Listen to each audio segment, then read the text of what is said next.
The question of the contradiction. Many years ago, long before the above-mentioned prize essays on the compatibility of an equal average rate of profit with the Marxian law of value had appeared, the present writer had expressed his opinion on this subject in the following words, quote, "Either products do actually exchange in the long run in proportion to the labor attaching to them, in which case an equalization of the gains of capital is impossible, or there is an equalization of the gains of capital, in which case it is impossible that products should continue to exchange in proportion to the labor attaching to them." End quote. From the Marxian camp, the actual incompatibility of these two propositions was first acknowledged a few years ago by Conrad Schmidt. Now we have the authoritative confirmation of the master himself. He has stated concisely and precisely that an equal rate of profit is only possible when the conditions of sale are such that some commodities are sold above their value,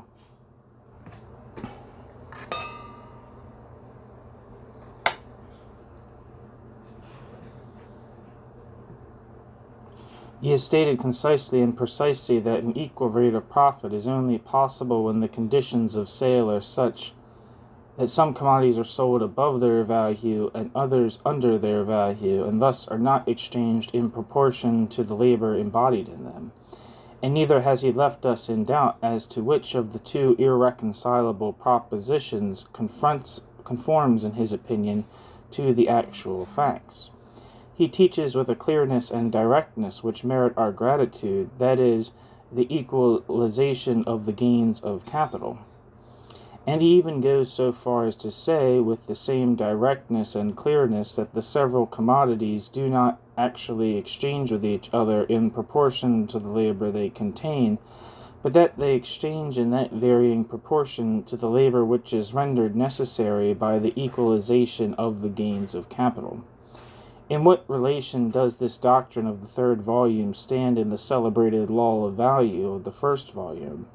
Does it contain the solution of the seeming contradiction looked for with so much anxiety? Does it prove, quote, how, not only without contradicting the law of value, but even by virtue of the law of value, an equal average rate of profit can and must be created? End quote. Does it not rather contain the exact opposite of such a proof, namely the statement of an actual irreconcilable contradiction?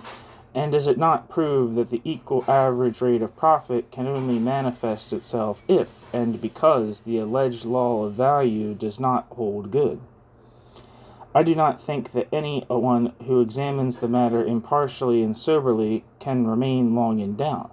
In the first volume it was maintained with the greatest emphasis that all value is based on labor and labor alone, and that values of commodities were in proportion to the working time necessary for their production. These propositions were deduced and distilled directly and exclusively from the exchange relations of commodities, in which they were, quote, immanent, end quote. We were directed, quote, to start from the exchange value and exchange relation of commodities in order to come upon the track of the value concealed in them, end quote. Volume 1.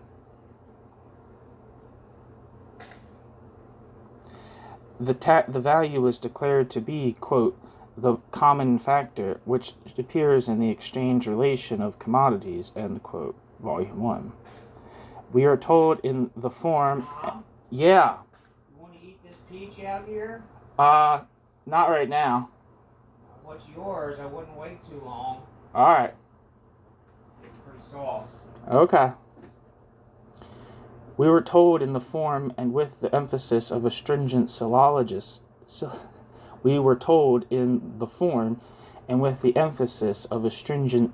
syllogistic conclusion, allowing of no exception, that to set down two commodities as equivalents in exchange implied that, quote, a common factor of the same magnitude, end quote, existed in both, to which each of the two, quote, must be reducible, end quote. Apart, therefore, from temporary and occasional variations which, quote, appear to be a breach of the law of the exchange of commodities, end quote, Volume 1. Commodities which embody the same amount of labor must, on principle, in the long run, exchange for each other. And now, in the third volume, we are told briefly and dryly that what, according to the teaching of the first volume, must be, is not and never can be, that individual commodities do and must exchange with each other in a proportion different from that of the labor incorporated in them, and this not accidentally and temporarily, but of necessity and permanently. I cannot help myself. I see here no explanation and reconciliation of a contradiction, but the bare contradiction itself. Marx's third volume contradicts the first. The theory of the average rate of profit and of the prices of production cannot be reconciled with the theory of value.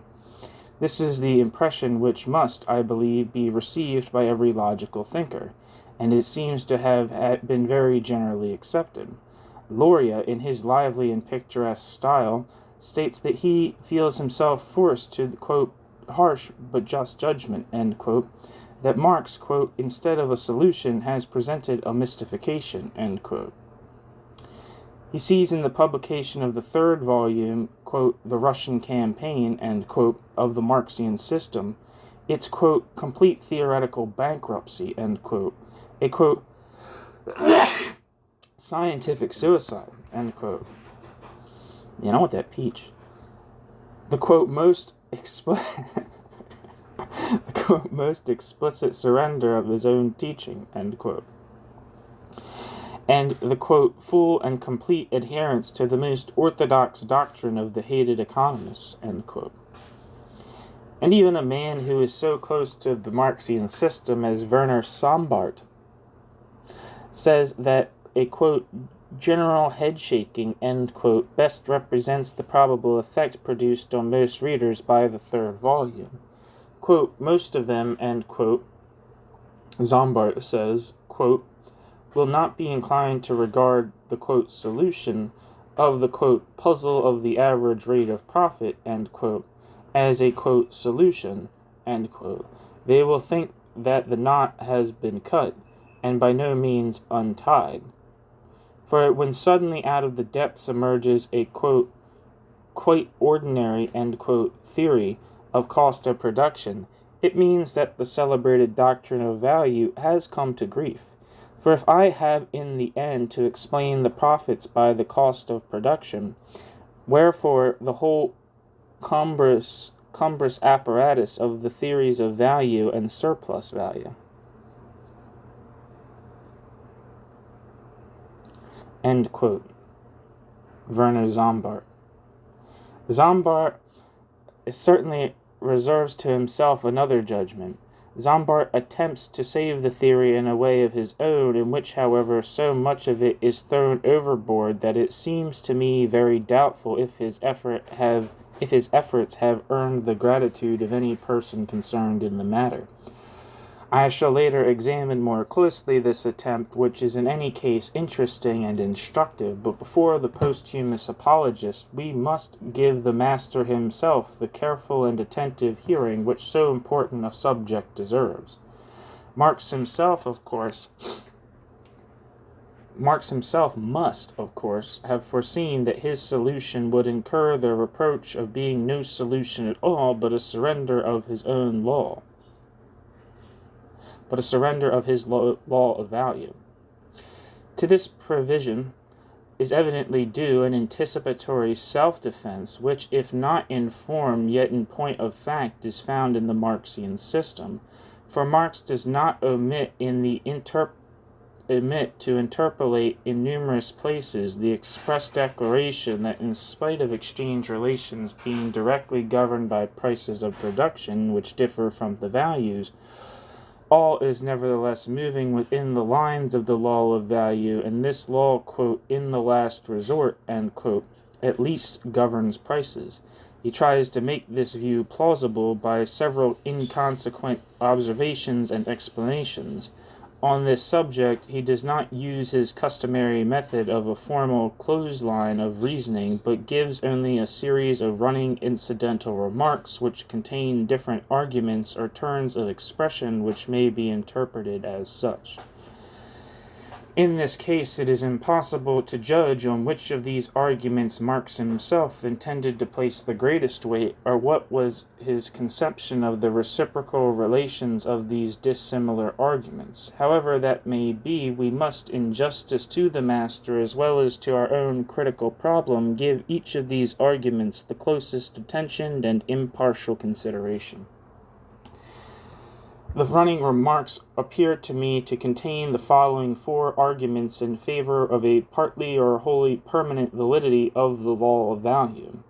First argument: even if the separate commodities are being sold either above or below their values, these reciprocal fluctuations cancel each other out, and in the community itself, taking into account all the branches of production, the total of the prices of production of the commodities produced still remains equal to the sum of their values. Second argument: the law of value governs the movement of prices, since the diminution or increase of the requisite working time makes the prices of production rise or fall. Third argument: the law of value, Marx affirms, governs with undiminished authority the exchange of commodities in certain, quote, primary, end quote, stages, in which the change of values into prices of production has not yet been accomplished. Fourth argument: in a complicated economic system, the law of value regulates the prices of production at least indirectly, and in the last resort. Since the total value of the commodities determined by the law of value determines the total surplus value. The total surplus value, however, regulates the amount of the average profit and therefore the general rate of profit. Let us test these arguments, each one on its own merits. First argument: it is admitted by Marx that separate commodities exchange with each other either over or under their value according to the share of constant capital employed in their production is above or below the average. Stress is, however, laid on the fact that these individual deviations which take place in opposite directions compensate or cancel each other, so that the sum total of all prices paid corresponds exactly with the sum of all values. Quote, in the same proportion in which one part of the commodities is sold above its value, another part will be sold under its value, end quote. Quote, Volume 3. Quote, the aggregate price of the commodities of the capitals 1 to 5, in the table given by Marx as an example, would therefore be equal to their aggregate values, and would therefore be, in fact, a money expression of the aggregate amount of labor, both past and recent, contained in the commodities of capitals 1 to 5. And in this way, in the community itself, when we regard the total of all the branches of production, the sum of the prices of production of the commodities manufactured is equal to the sum of their values, end quote. Capital Volume 3. From this, finally, the argument is more or less clearly deduced that at any rate for the sum of all commodities, or for the community as a whole, the law of value maintains its validity. Quote, meanwhile, it resolves itself into this, that by as much as there is too much surplus value in one commodity, there is too little surplus value in another, and therefore the deviations from value which lurk in the prices of production reciprocally cancel each other out. In capitalist production as a whole, quote, the general law maintains itself as the governing tendency, end quote, only in a very complex and approximate manner as the consequently changing average of perpetual fluctuations, end quote. Capital Volume 3. This argument is not new in Marxian literature. In similar circumstances, it was maintained a few years ago by Conrad Schmidt with great emphasis, and perhaps with even greater clearness of principle, that now, by Marx himself, in his attempt to solve the riddle of the average rate of profit, Schmidt also, while he employed a different line of argument from Marx, arrived at the conclusion that the separate commodities cannot exchange with each other in proportion to the labor attaching to them. He too was obliged to ask the question whether, in face of this fact, the validity of Marx's law of value could any longer be maintained, and he supported his affirmative opinion on the very argument that has just been given. I hold the argument to be absolutely untenable. I maintained this at the time against Conrad Schmidt, and I have no occasion today in relation to Marx himself to make any alteration in the reasoning on which I founded my opinion then.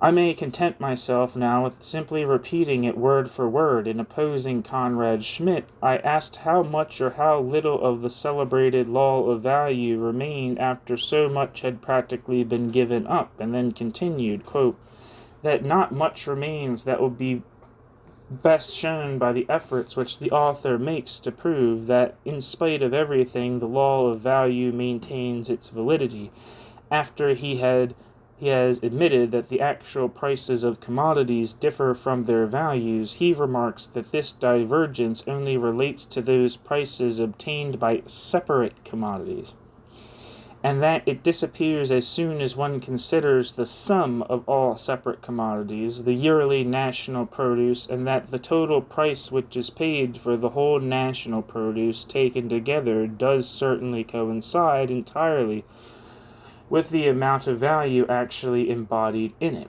I do not know whether I shall be able to show sufficiently the bearings of this statement, but I shall at least attempt to indicate them. Quote, what then, we ask, is the chief Quote, what then, we ask, is the chief object of the, quote, law of value, end quote. It is nothing else than the elucidation of the exchange relations of commodities as they actually appear to us. We wish to know, for instance, why a coat should be worth as much in exchange as 20 yards of linen, and 10 pounds of tea as much as half a ton of iron, etc. It is plain that Marx himself so conceives the explanatory object of the law of value. There can clearly only be a question of an exchange relation between different separate commodities among each other. As soon, however, as one looks at all commodities as a whole and sums up the prices, one must studiously and of necessity avoid looking at the relations existing inside of this whole. The internal relative differences of price do compensate each other in the sum total. For instance, what the tea is worth more than the iron is worth less than the tea, and vice versa. In any case, when we ask for information regarding the exchange of commodities in political economy, it is no answer to our question to be told the total price which they bring when taken together, any more than if, on asking by how many fewer minutes the winner in a prize race had covered the course than his competitor, we were to be told that all the competitors together had taken 25 minutes and 13 seconds. Continuing the quote, the state of the case is this. To the question of the problem of value, the followers of Marx reply first with their law of value that commodities exchange in proportion to the working time incorporated in them. Then they covertly or openly revoke this answer in its relation to the domain of exchange of separate commodities, the one domain in which the problem has any meaning, and maintain it in full force only for the whole aggregate national produce, for a domain, therefore, in which the problem, being without object, could not have been put at all.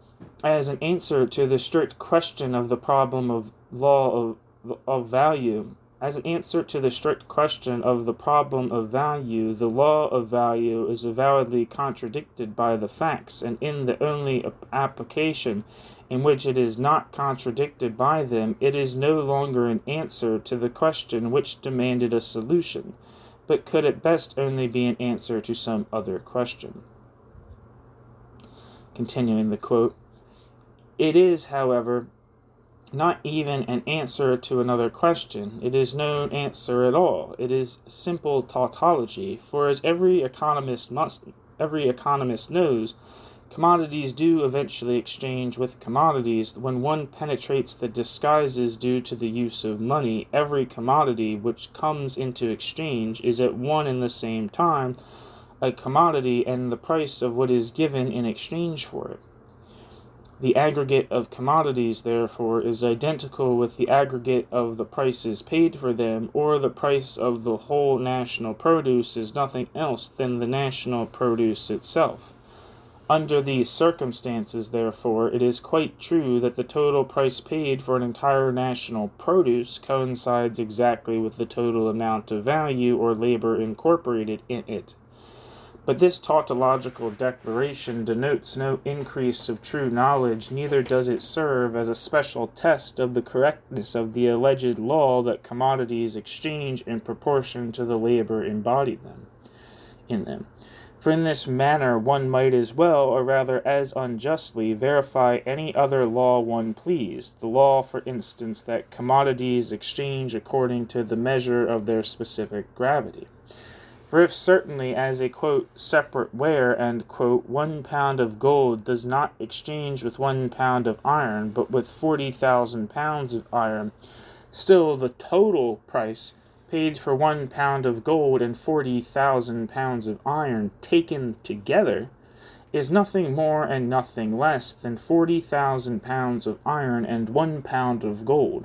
The total weight, therefore, of the total price, 40,001 pounds, corresponds exactly to the total weight of 40,001 pounds incorporated in the whole of the commodities. Is weight consequently the true standard by which the exchange relation of commodities is determined? End quote. So that was an extended quote of Böhm-Bawerk of himself.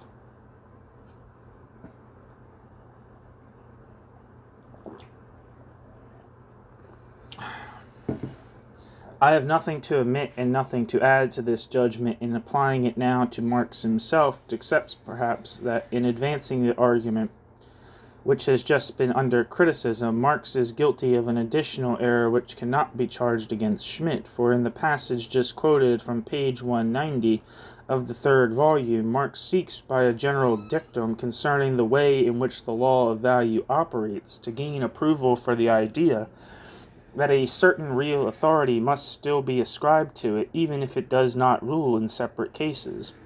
After saying that the, quote, deviations, end quote, from value which are found in the prices of production cancel each other, he adds the remark that, quote, in capitalist production as a whole, the general law maintains itself as the governing tendency, for the most part only in a very complex and approximate manner, as the constantly changing average of perpetual fluctuations, end quote. Here Marx confounds two very different things, an average of fluctuations and an average between permanently and fundamentally unequal quantities. Marx is so far quite right that many of general law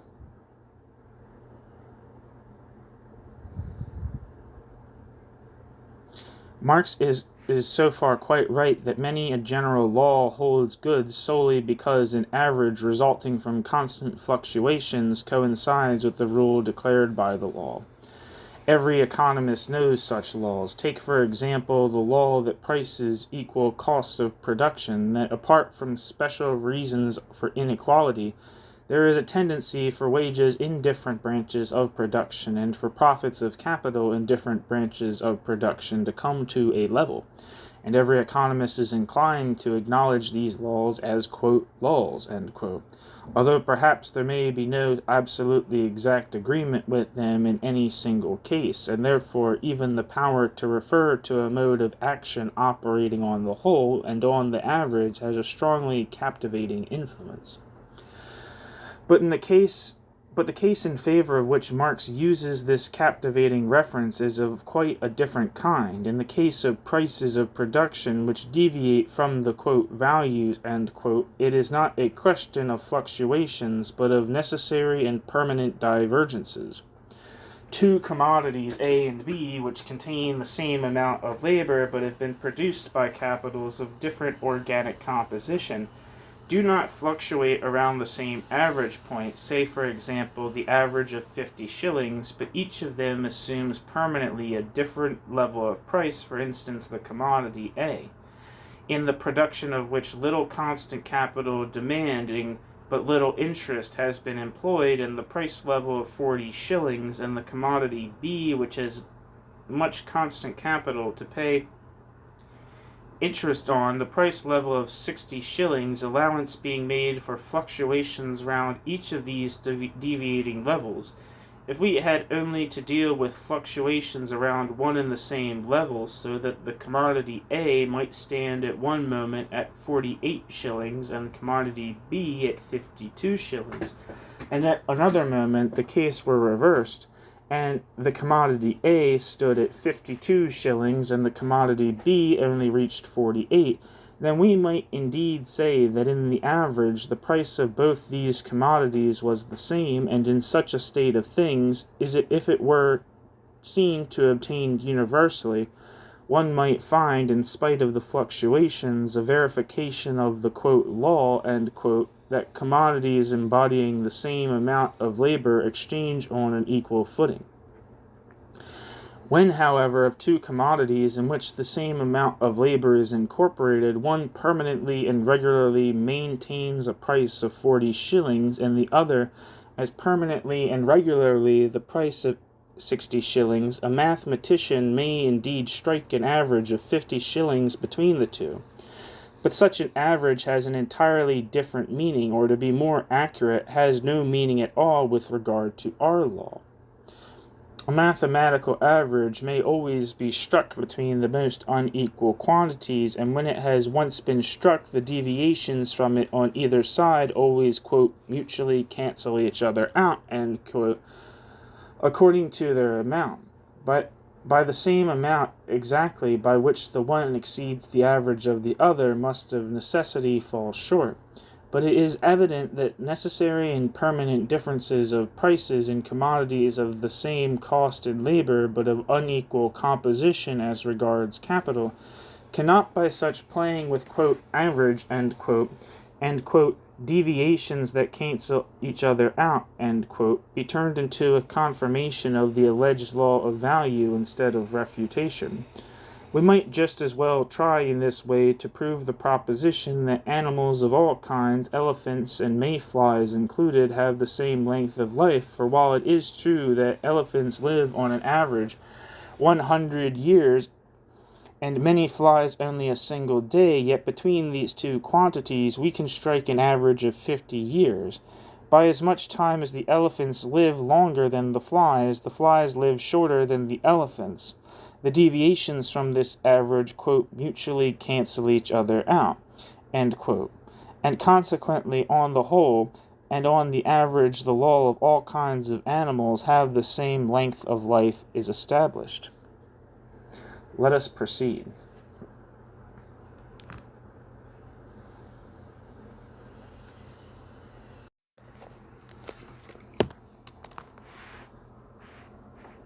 Second argument. In various parts of the third volume, Marx claims for the law of value that it, quote, governs the movement of prices, end quote, and he considers that this is proved by the fact that where the working time necessary for the production of the commodities decreases, there also prices fall, and that where it increases, prices also rise, other circumstances remaining equal. This conclusion also rests on an error of logic so obvious that one wonders Marx did not perceive it himself, that in the case of, quote, other circumstances remaining equal, end quote, prices rise and fall according to the amount of labor expended proves clearly neither more nor less than that labor is one factor in determining prices. It proves, therefore, a fact upon which all the world is agreed, an opinion not peculiar to Marx, but one acknowledged and taught by the classical and, quote, vulgar economists, end quote. But by this law of value, Marx had asserted much more. He had asserted that, barring occasional momentary fluctuations of demand and supply, the labor expended was the sole factor which governed the exchange relations of commodities.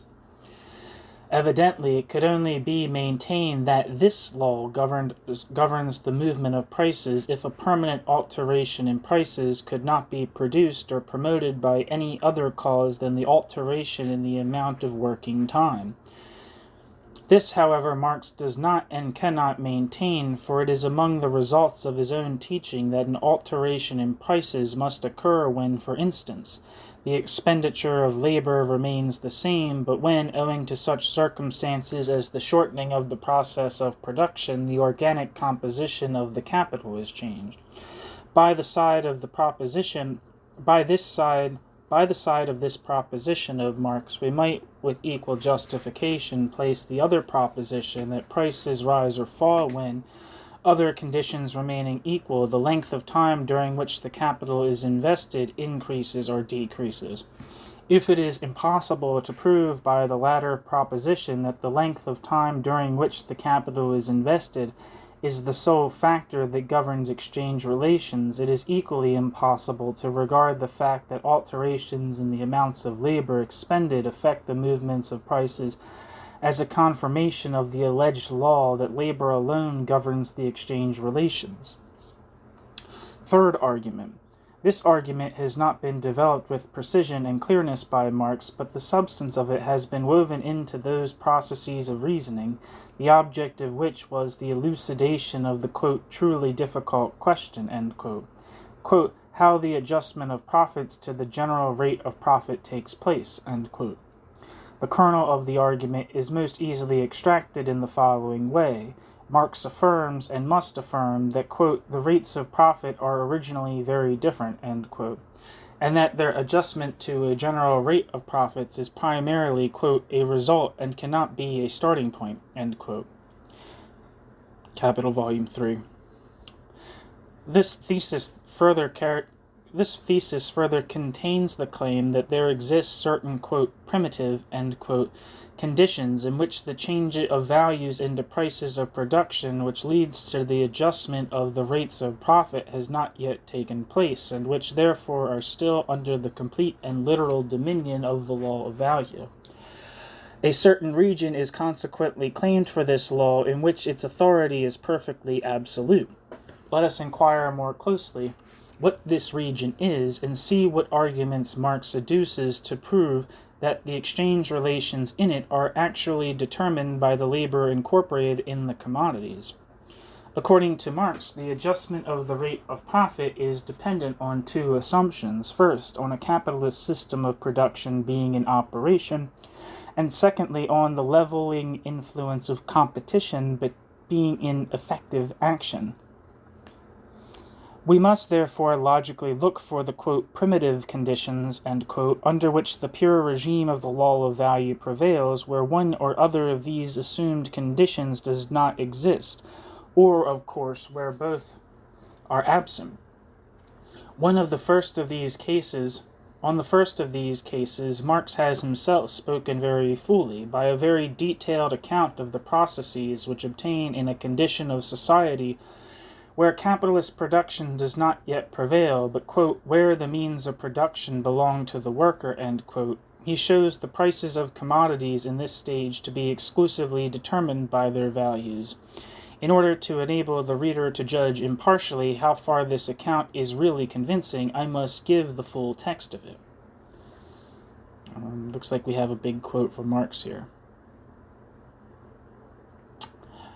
Quote, the salient point will be best shown in the following way. suppose the workers themselves to possess each his own means of production, and to exchange their commodities with each other. These commodities would not then be the product of capital.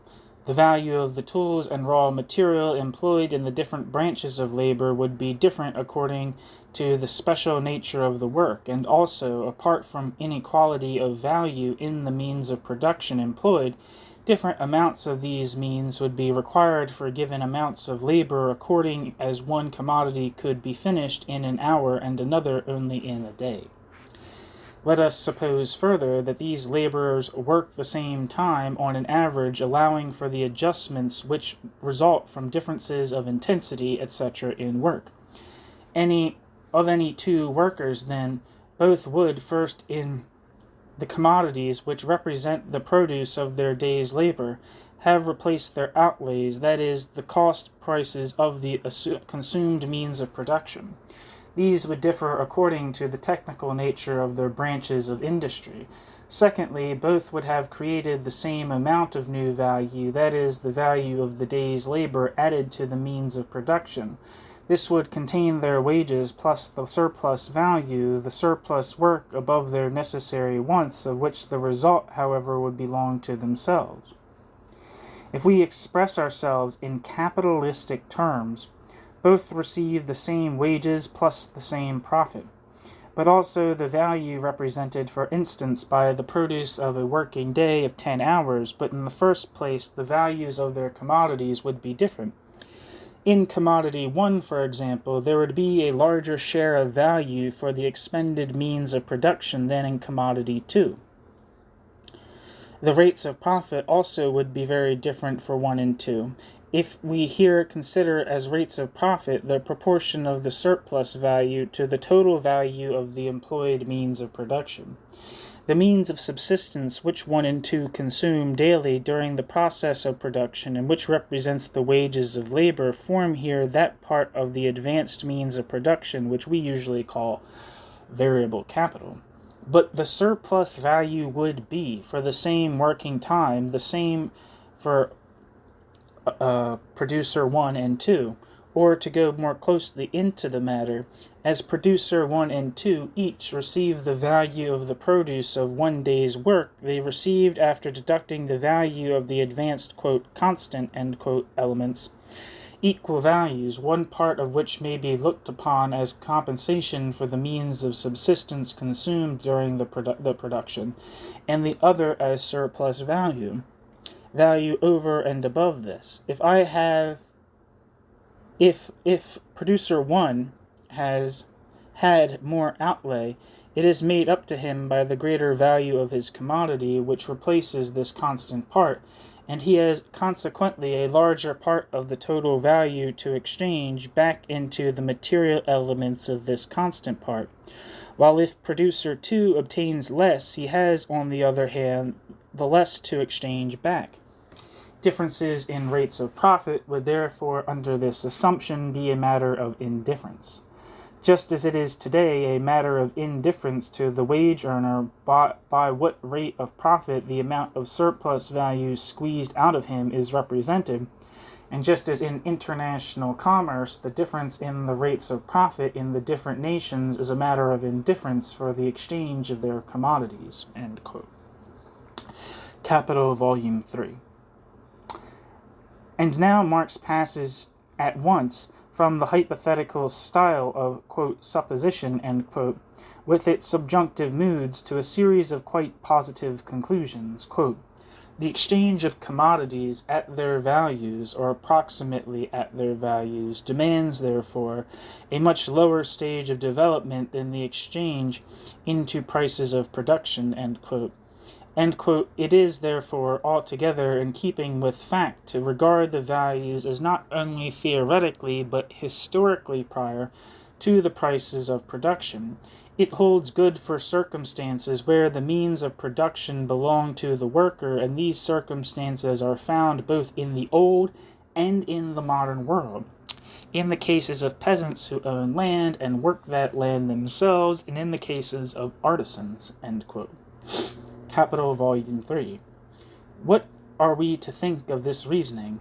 I beg the reader above everything to notice carefully that the hypothetical part describes very consistently how exchange would present itself in those primitive conditions of society, if everything took place according to the Marxian law of value.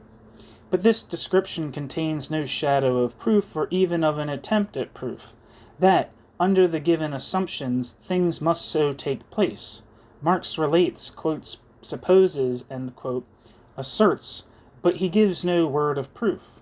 He consequently makes a bold, not to say naive, jump when he proclaims as an ascertained result, as though he had successfully worked out a line of argument, that it is, therefore, quite consistent with the facts to regard values historically also as prior to prices of production. As a matter of fact, it is beyond question that Marx has not proved by his, quote, supposition, end quote, the historical existence of such a condition. Marx has only hypothetically deduced that condition from his theory, and, as to the credibility of that hypothesis, we must, of course, be free to form our own judgment. As a fact, whether we regard it from within or from without, the gravest doubts arise as to its credibility. It is inherently improbable, and so far as there can be a question here of proof by experience, even experience is against it. It is inherently altogether improbable, for it requires that it should be a matter of complete indifference to the producers at what time they receive the reward of their activity, and that it is economically and psychologically impossible. Let us make this clear to ourselves by considering Marx's own example point by point. Marx compares two workers, worker 1 and worker 2. Laborer 1 represents a branch of production which requires technically a relatively large and valuable means of production resulting from previous labor, raw material, tools, and auxiliary material. Let us suppose, in order to illustrate the example by figures, that the production of the previous material required 5 years' labor, while the working of it into finished products was effected in a 6th year. Let us further suppose, that is certainly not contrary to the spirit of the Marxian hypothesis. Let us further suppose, what is certainly not contrary to the spirit of the Marxian hypothesis, which is meant to describe very primitive conditions, that laborer 1 carries on both works, that he both creates the previous material and also works the previous material up into finished products. In these circumstances, he will obviously recompense himself for the previous labor of the first years out of the sale of the finished product, which cannot take place till the end of the 6th year.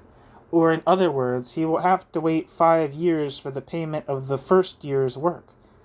For the payment for the 2nd year, he will have to wait 4 years. For the 3rd year, 3 years, and so on. Or, taking the average of the 6 years' work, he will have to wait nearly 3 years after the work has been accomplished for the payment for his labor. The second worker, on the other hand, who represents a branch of production which needs a relatively small means of production, resulting from previous labor, will perhaps turn out the completed product, taking it through all its stages in the course of a month, and will therefore receive his compensation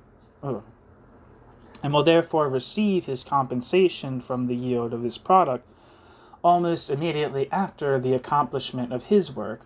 Now, Marx's hypothesis assumes that the prices of commodities of worker 1, or laborer 1, and laborer 2 are determined exactly in proportion to the amounts of labor expended in their production, so that the product of 6 years' work in commodity 1 only brings as much as the total produce of 6 years' work in commodity 2.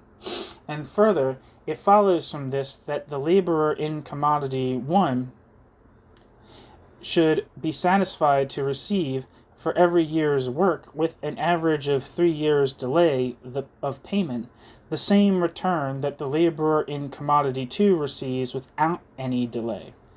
That therefore delay in the receipt of payment is a circumstance which has no part to play in the Marxian hypothesis.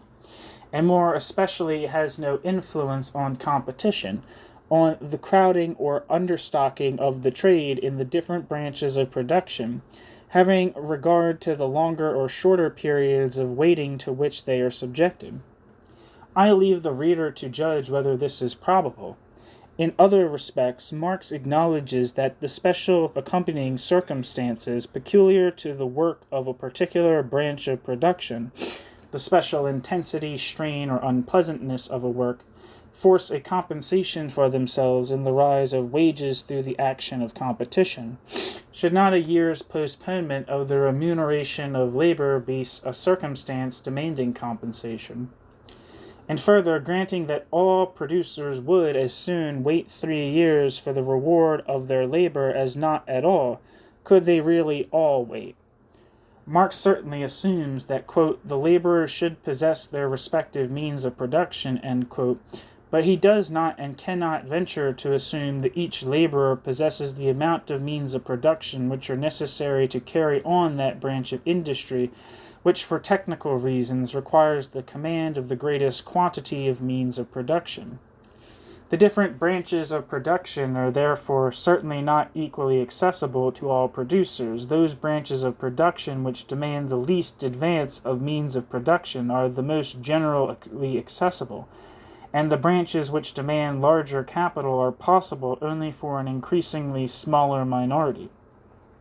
Has this nothing to do with the circumstance that, in the latter branches, a certain restriction in supply takes place, which eventually forces the price of their products above the proportionate level of those branches, in the carrying on of which the odious accompaniment of waiting does not enter, and which are therefore accessible to a much wider circle of competitors? Marx himself seems to have been aware that his case contains a certain improbability.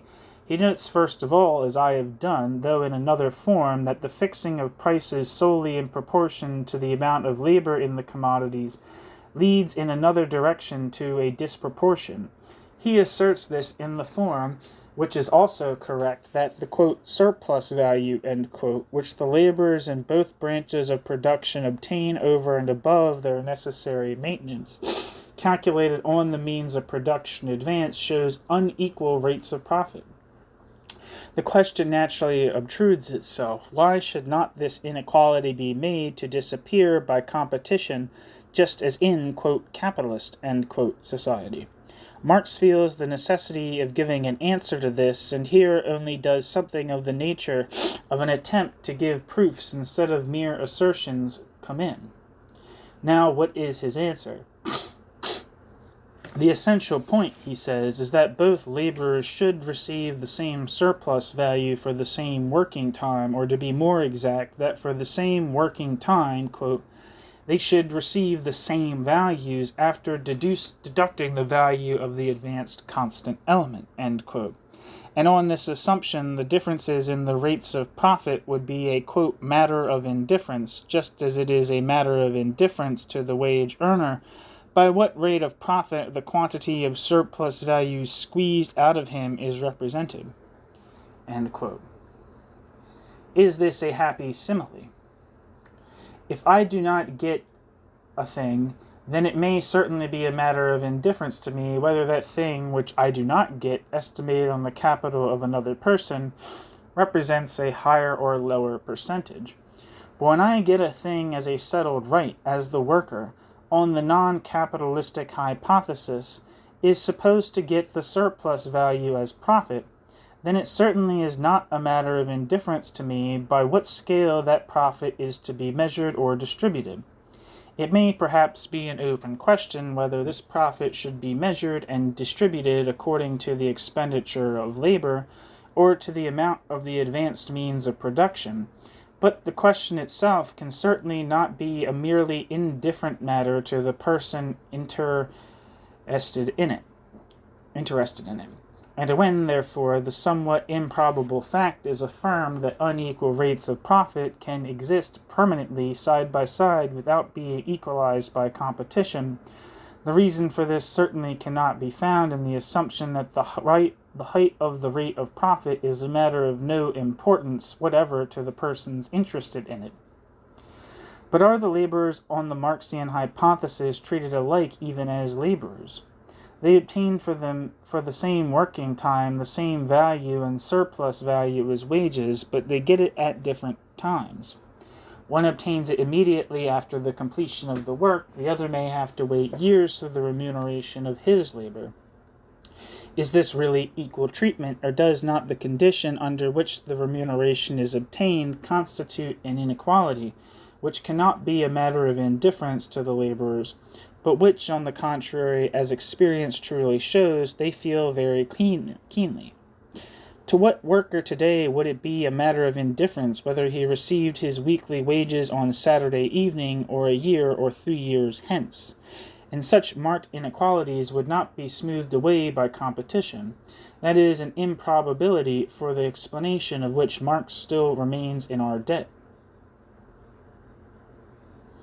His hypothesis, however, is not only inherently improbable, but it is also contrary to all the facts of experience. It is true that as regards the assumed case, in its full typical purity, we have, after all, no direct experience, for a condition of things in which paid labor is absent and every producer is the independent possessor of his own means of production can now no longer anywhere be seen in its full purity.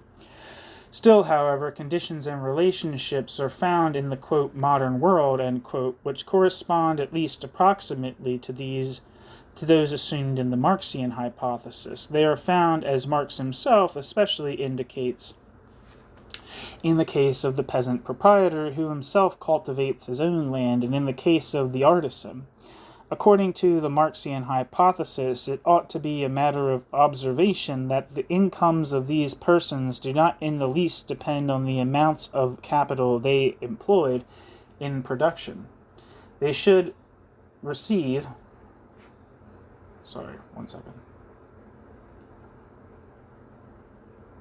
They should receive the same amount of wages and surplus value, whether the capital representing their means of production was 10 shillings or 100,000 shillings. I think, however, that my readers will all allow that though indeed in the case just mentioned there is no such exact bookkeeping as to make it possible to determine proportions with mathematical exactitude, yet the prevailing impression does not confirm Marx's hypothesis, but tends on the contrary to the view that in general and as a whole, an ampler income is yielded by those branches of industry in which work is carried on with a considerable capital than by those which have at their disposal only the hands of the producers. And finally, this result of the appeal to fact, which is unfavorable to the Marxian hypothesis, receives not a little indirect confirmation from the fact that in the second case which he instances, a case much easier to test, in which, according to Marxian theory, the law of value ought to be seen to be completely dominated, no trace of the process alleged by Marx is to be found. Marx tells us, as we know, that even in a fully developed economy, the equalization of the originally different rates of profit can be brought about only through the action of competition. Quote, if the commodities are sold according to their values, end quote, he writes in the most explicit of the passages concerning this matter, quote, very different rates of profit, as has been explained, occur in the different spheres of production according to the different organic composition of the amounts of capital invested in them. But capital withdraws itself from a sphere having a lower rate of profit and throws itself into another which yields a higher profit. But this constant shifting from one sphere to another, in short, by its distribution among the different spheres according as the rate of profit rises in one and sinks in another, it brings about such a proportion between supply and demand that the average profit in the different spheres of production becomes the same. End quote. We should therefore logically expect, whether this competition of capital was absent or was at any rate not yet in full activity, that the original mode of forming prices and profits affirmed by Marx would be met within its full or nearly its full purity. In other words, there must be traces of the actual fact that before the equalization of the rates of profit, the branches of production with the relatively greater amounts of constant capital have won, and do win the smallest rates of profit, while those branches with the smaller amounts of constant capital win the largest rates of profit. As a matter of fact, however, there are no traces of this to be found anywhere, either in the historical past or in the present. This has been recently so convincingly demonstrated by a learned professor who is in other respects extremely favorable to Marx, that I cannot do better than simply quote the words of Werner Zombart. Quote, "Development never has and never does take place in the way alleged. If it did, it would certainly be seen in operation in the case of at least every new branch of business. If this idea were true, in considering historically the advance of capitalism, one would have to think of it as first occupying those spheres in which living labor preponderated, and where, therefore, the composition of capital was under the average, little constant and much variable, and then as passing slowly into other spheres according to the degree in which prices had fallen in those first spheres is in consequence of overproduction. In a sphere having a preponderance of material means of production over living labor, capitalism would naturally in the beginning have realized so small a profit, being limited to the surplus created by the individual, that it would have had no inducement to enter into that sphere. But capitalist production at the beginning of its historical development occurs even to some extent in branches of production of the latter kind, mining, etc. Capital would have no reason to go out of the sphere of circulation in which it was prospering into the sphere of production without a prospect of a, quote, customary profit, end quote, which, be it observed, existed in commercial profit previous to any capitalist production. But we can also show the error of the assumption from the other side. If extremely high profits were obtained in the beginning of capitalist production, in the spheres having a preponderance of living labor, it would imply that all at once capital had made use of the class of producers concerned, who had up to that time been independent, as wage earners, that is, at half the amount of gain they had hitherto procured, and had put the difference in the price of the commodities, corresponding directly to the values in its own product. And further, it supposes what is an altogether visionary idea, that capitalist production began with declassed individuals in branches of production, some of which were quite new creations, and therefore was able to fix prices according to its own standards. Continuing the Sombart quote. But if the assumption of an empirical connection between rates of profit and rates of surplus value is false historically, that is, false as regards the beginning of capitalism, it is even more so as regards conditions in which the capitalist system of production is fully developed. Whether the composition of a capital by means of which a trade is carried on today is ever so high or ever so low, the price of its products and the calculation and realization of the profits are based solely on the outlay of capital. Continuing the Zombart quote, if in all times, earlier as well as later, capitals did, as a matter of fact, pass continually from one sphere of production to another, the principal cause of this would certainly lie in the inequality of profits. But this inequality most surely proceeds not from the organic composition of capital, but from some cause connected with competition. These branches of production which today flourish more than any others are just those with capitals of a very high composition, such as mining, chemical factories, breweries, steam mills, etc. Are these the spheres from which capital has withdrawn and migrated until production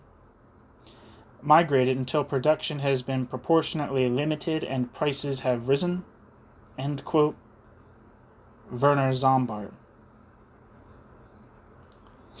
These statements will provide matter for many inferences against the Marxian theory. For the present, I draw only one which bears immediately on the argument which is the subject of our inquiry, the law of value, which it is conceded must give up its alleged control over prices of production in an economy where competition is in full force, has never exercised and could never exercise a real sway even in primitive conditions.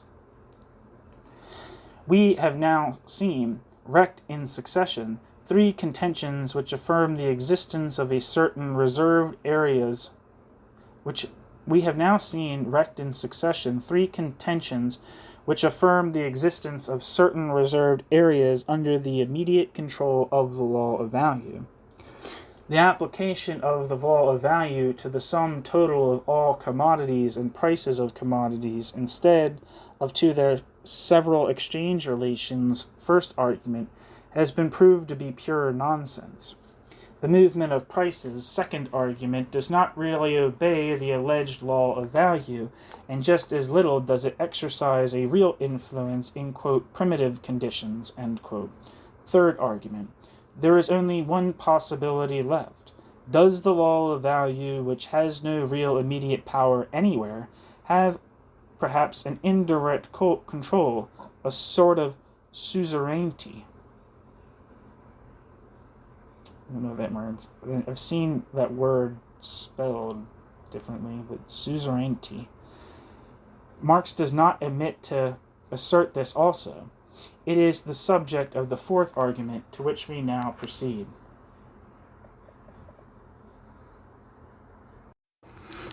Fourth argument. This argument has often been hinted at by Marx, but so far as I can see, he has explained it with any approach to fullness in one place only.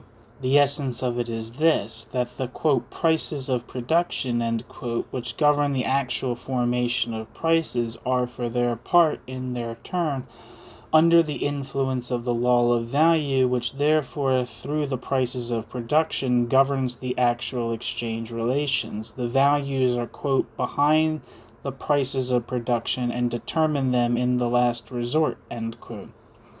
The prices of production are, as Marx often expressed it, only, quote, changed values, end quote, or, quote, changed forms of value, end quote.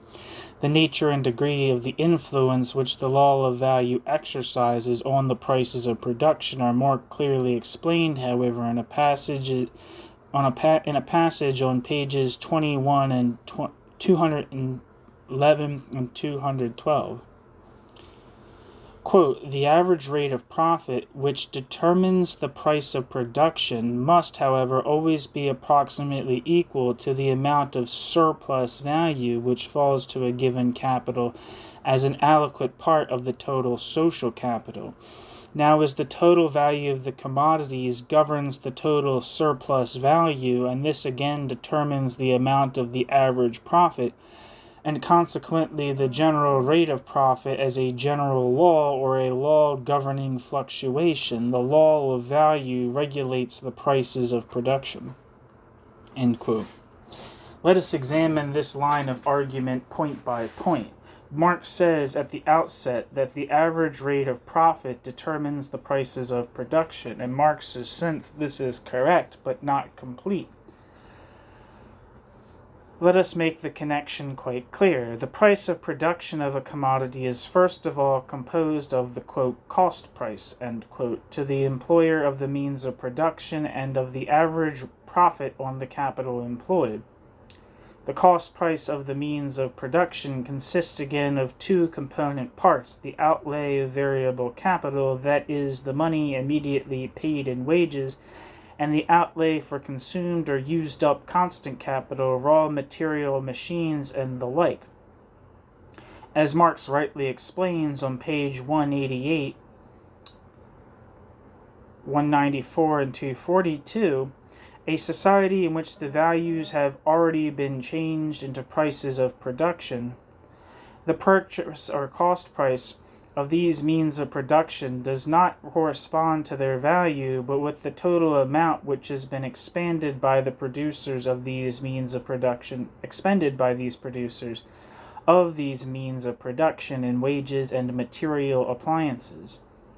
Thus, the average profit on this expenditure, if we continue this analysis, we come at last, as does Adam Smith in his natural price, with which indeed Marx expressly identifies his price of production, to resolve the price of production into two components or determinants. 1. The sum total of the wages paid during the different stages of production, which taken altogether represent the actual cost price of the commodities, and 2. The sum total of the profits on all these wage outlays, calculated pro rata temporis, and according to the average rate of profit. Undoubtedly, therefore, one determinant of the price of production of a commodity is the average profit incidental to its production. Of the other determinant, the total of wages paid, Marx speaks no further in this passage. In other places, however, to which we have alluded, he says in a very general way that, quote, the values stand behind the prices of production, end quote, and, quote, that the law of value determines these latter in the last resort, end quote. In order to avoid a hiatus, therefore, we must subject this second factor also to our scrutiny and judge accordingly whether it can be rightly said to be determined by the law of value, and if so, in what degree. It is evident that the total expenditure in wages is a product of the quantity of labor employed multiplied by the average rate of the wages. Now, as according to the Marxian law of value, the exchange relations must be determined solely by the quantity of labor employed, and Marx repeatedly and most emphatically denies that the rate of wages has any influence on the value of the commodities. It is also evident that of the two components of the factor expenditure in wages, only the amount of labor employed is in harmony with the law of value, while in the second component, rate of wages, a determinant alien to the law of value, enters among the determinants of the prices of production. The nature and degree of the operation of this determinant may be illustrated in order to avoid all misunderstanding by one other example. Let us take three commodities, A, B, and C, which to begin with have the same production price of 100 shillings, but which are of different types of composition as regards the elements of their cost. Let us further suppose that the wages for a day amount at first to 5 shillings, and the rate of surplus value, or the degree of exploitation, to 100%. So that from the total value of the commodities of 300 shillings, 150 falls to wages and another 150 to surplus value, and that the total capital invested in different proportions in the three commodities amounts to 1,500 shillings. The average rate of profit would therefore be 10%. The following table illustrates this assumption. Not going to read the table. Now let us assume a rise in wages from 5 to 6 shillings. According to Marx, this can only take place at the expense of surplus value, other conditions remaining the same. Therefore, of the total price of 300 shillings, which remains unaltered, there will fall, owing to a diminution in the degree of exploitation, 180 to wages and only 120 to surplus value, and consequently the average rate of profit on the capital employed falls to 8%. The following table shows the changes which take place in consequence in the composition of the elements of capital and in the prices of production. It appears from this that a rise in wages, when the amount of labor remains the same, brings with it a material alteration in the originally equal prices of production and relations of exchange.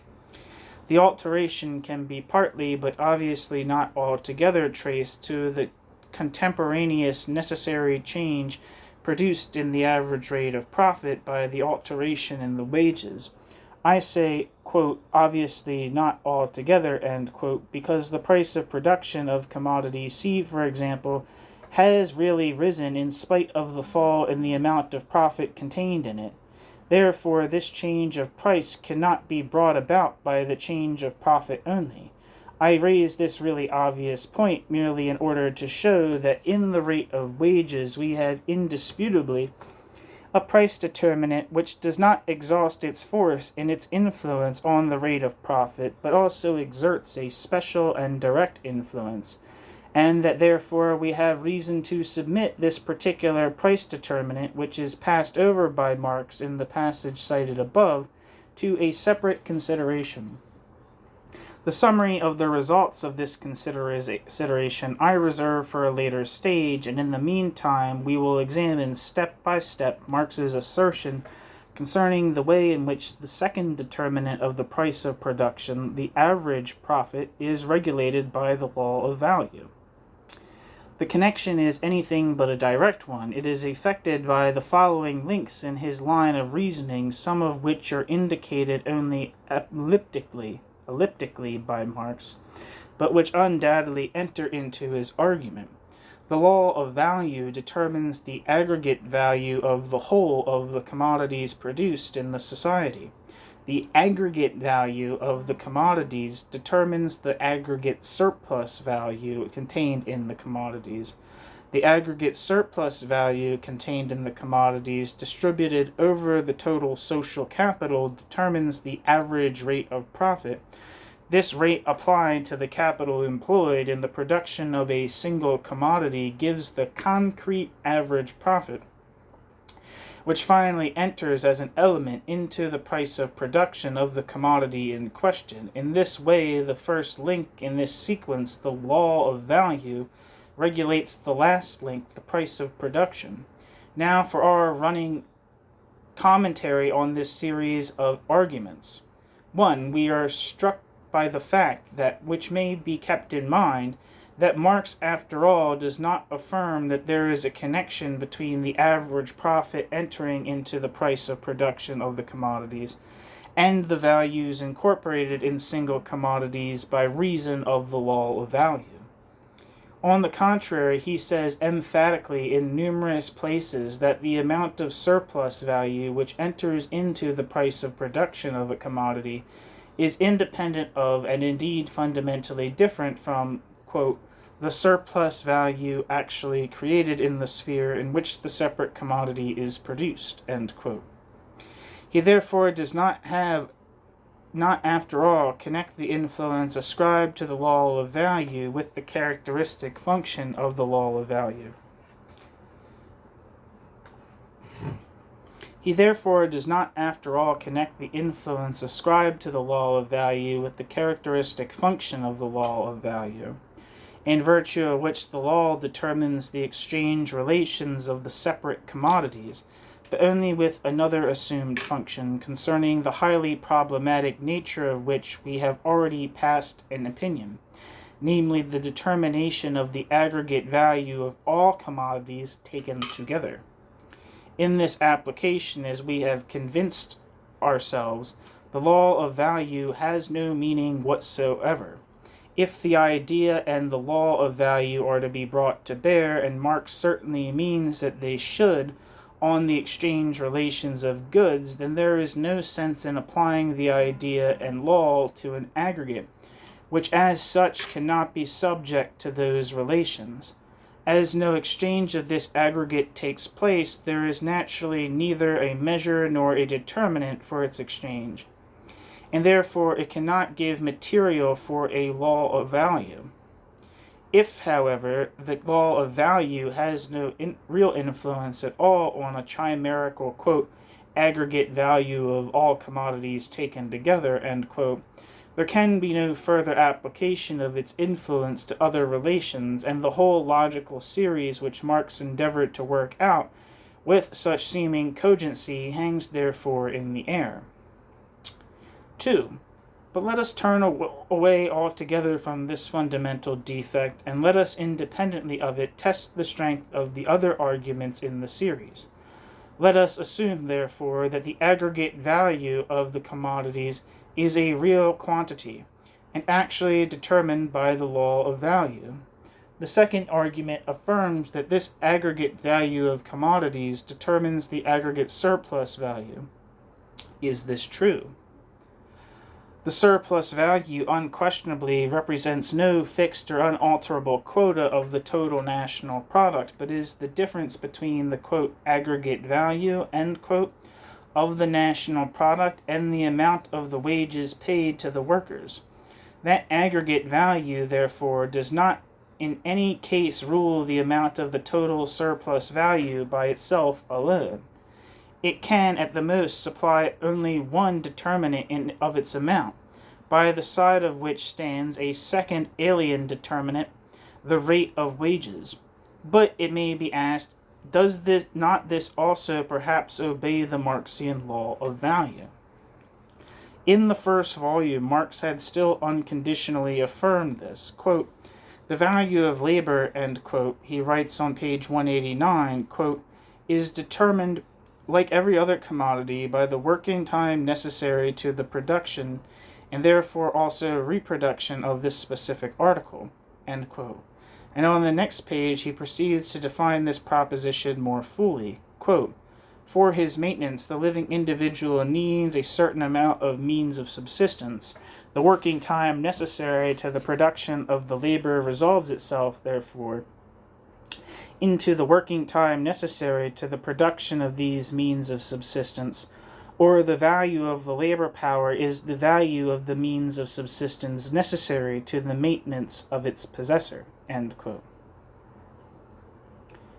In the third volume, Marx, however, is forced considerably to modify this statement. Thus, on page 242 of that volume, he rightly draws attention to the fact that it is possible that the necessary means of subsistence of the laborer also can be sold at prices of production which deviate from that of the necessary working time. In such a case, Marx says, the variable point of the capital, the wages paid, may also deviate from its value.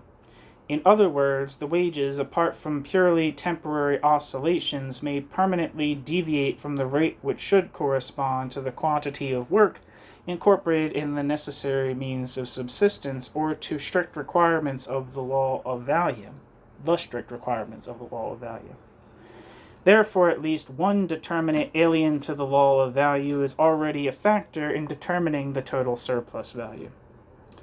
3. The factor aggregate surplus value thus determined, quote, regulates, end quote, according to Marx, the average rate of profit, but obviously only insofar as the aggregate surplus value furnishes one determinant, while another, the amount of capital existing in a given society, acts as a second determinant, entirely independent of the first and of the law of value. If, as in the above table, the total surplus value is 150 shillings, the surplus value being 100%, then if and because the total capital expended in all its branches of production amounts to 1,500 shillings, the rate of profit amounts to 10%. If the total surplus value remained exactly the same, but the total capital participating in it amounted to 3,000 shillings, the rate of profit would obviously amount only to 5%, and it would be fully 20% if the total capital amounted only to 750 shillings. It is obvious, therefore, that again a determinant enters into the chain of influence which is entirely alien to the law of value. 4.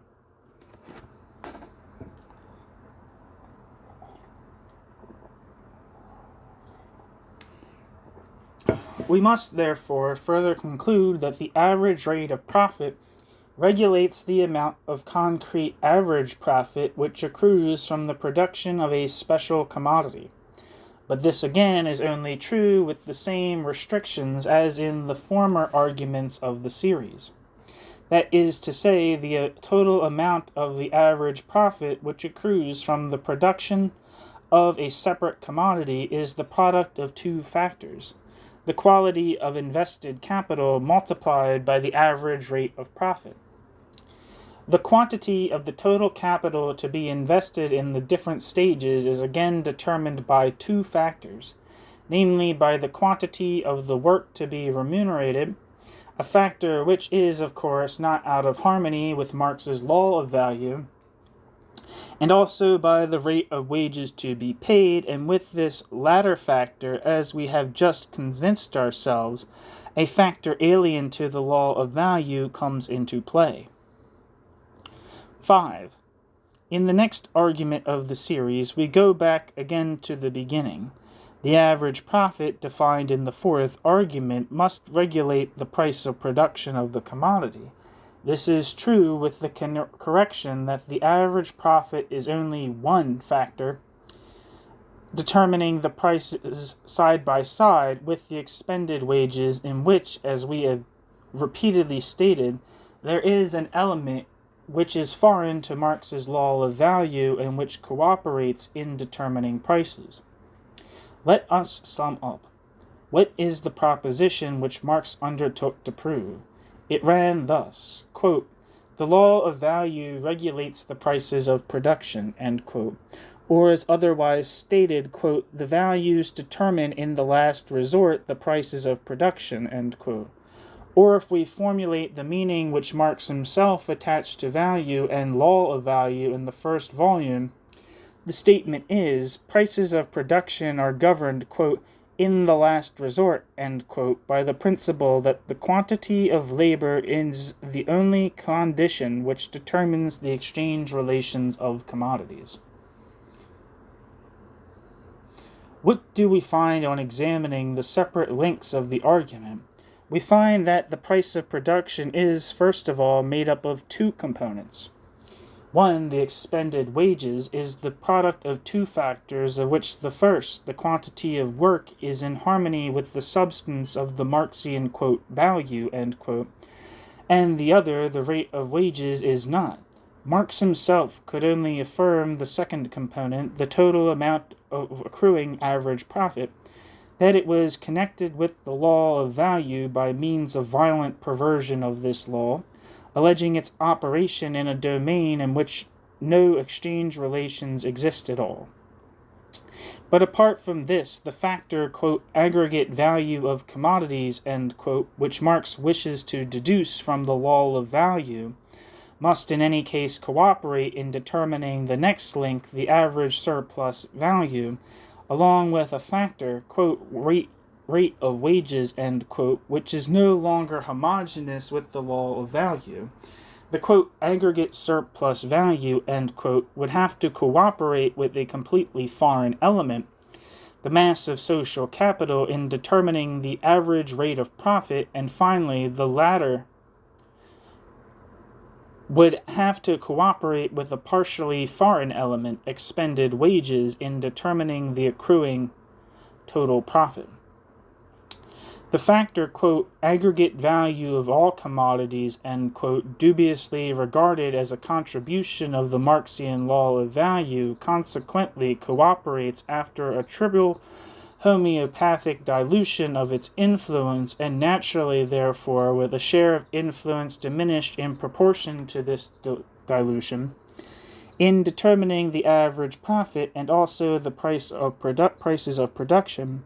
The following would, therefore, be a sober statement of the facts of the case.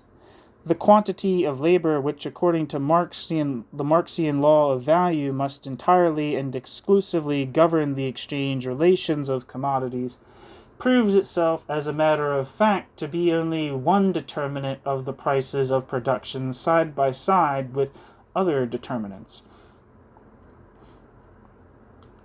It has a tolerably direct influence on the one component of prices of production, which consists of expended wages, a much more remote, weak, and for the most part even problematical influence upon the second component, the average profit.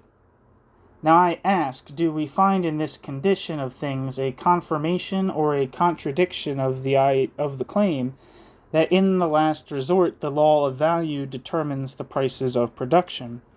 I do not think there can be a moment's doubt as to the answer.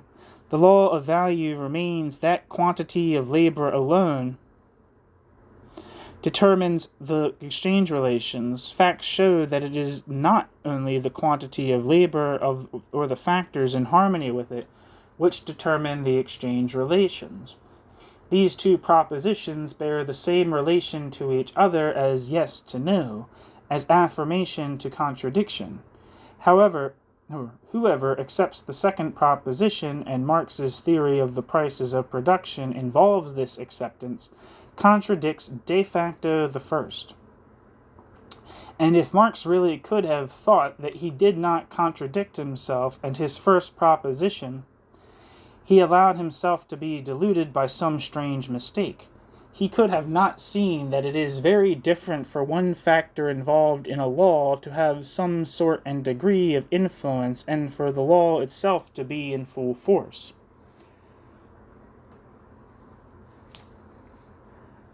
The most trivial example will perhaps serve best in so obvious a matter. Suppose a discussion on the effect of cannonballs on ironclad vessels, and someone says that the degree of destructive power in the balls is due solely to the amount of powder with which the cannon is charged.